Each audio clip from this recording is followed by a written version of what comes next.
Diyan na lang sa swimming pool. Ha?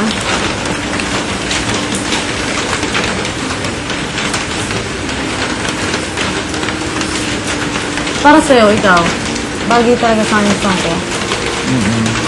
Ha? Oo. Tingin mo? Compare mo sa lahat. Compare mo sa last week, malamang mas gusto ko rin to. Tattoo. Kumbaga yan yung pumapangatlo. Kasi una, tattoo. Sunod yung alone. Sunod yan.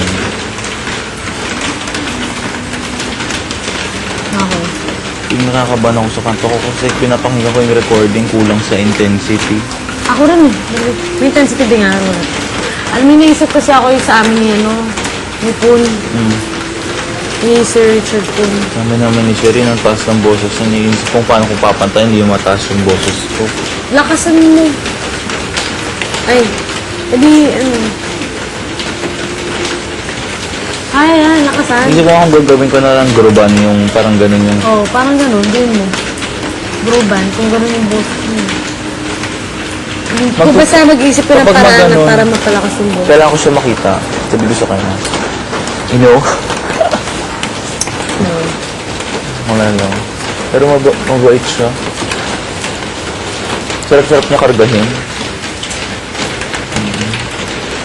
Pagpasok ko ng piano room, nakatakip yung mukha niya sa piano. Tapos biglang sumilip pa ganun. Sinikyan ko na ganun na. Nakabang mo na. We got acquainted already. Si Richard Poon. Tapos naglaro kami sa time zone. Ay! Ilan taon na siya? Nagsabi ako ng ano. Ilan taon na siya? Ha? Ilan taon na siya? Hindi ko alam. Basta kasama ko namin si Sam nun. Mabait siya.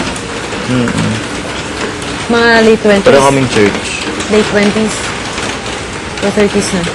Hindi ko alam. Kasi hindi ko ma-decipher kasi hindi ko naman tunong rin. Basta nasa around 20 siguro yun. Pagka mga mid talaga. Like 27, 28 na. Ewan ko kasi parang He looks so young. meron siyang youth, pero meron rin siyang... Pero yung boses niya pamatanda. Gusto kong ganun ako. Crooner? Hindi parang may youth, pero merong... Ano mo? Kasi masyado mong Full aging. nasa ano mo kasi yun eh. Napalaki ka na parang... Na matanda. Oo. Eh, ganun talaga yan. Ako kasi, tinan mo kaya, ang tanda ko na, utak bata pa rin ako. Kasi pagka-tao ko po, enjoy lang eh. Parang bata, yun. Nasa sa kanya lang yan. Si Lizelle, lumaki sa probinsya, kaya conservative. Ganun lang. Lumaki kang ganyan, kaya ka ganyan. Chansan, lumaki sa Amerika, kaya mo ang amboy. Si Ivan naman, Sa Cebu. Cebu, nasa Cebu. Kaya mukha siyang Cebu. Para nandun yung ano.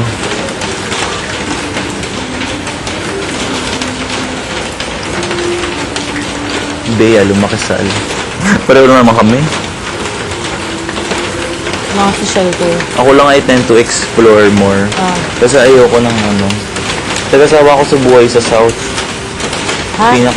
Yung buhay sa South. Kasi I love diba yung mga South. alabang, yes. Oh. Buhay sa South. Kasi ang boring. Ang pinaka-party mo, house party ba? Bahay ni ganyan, bahay ni Oo nga. ganyan. Kaya I drive to here, to Quezon City. Bago rin nilalakbay, Makati. like South Mindanao. Oo. Alam mo ba, nag-road trip pa kami ng isa kong barkada. Nagpunta kami ng Pampanga. Ako nag-drive, tapos parang balikan lang. Gabi. Tapos may klase ako the following day. Kasi mahilig ako mga ganun. Mahilig ako sa road trip. Ako rin.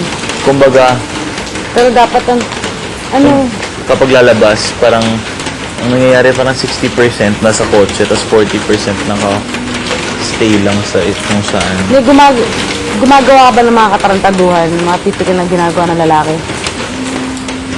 Like alin. Nagbigay ka ng katarantaduhan ginawa mo? Bukod sa ganun. Bukod sa ganun. Oo, bukod doon. Tsaka bukod sa ganun. Anong ganun? Drive? Oo, bangga. Oo. Lahat naman nangyayari yun, kahit ako nangyari na sa akin. Oh.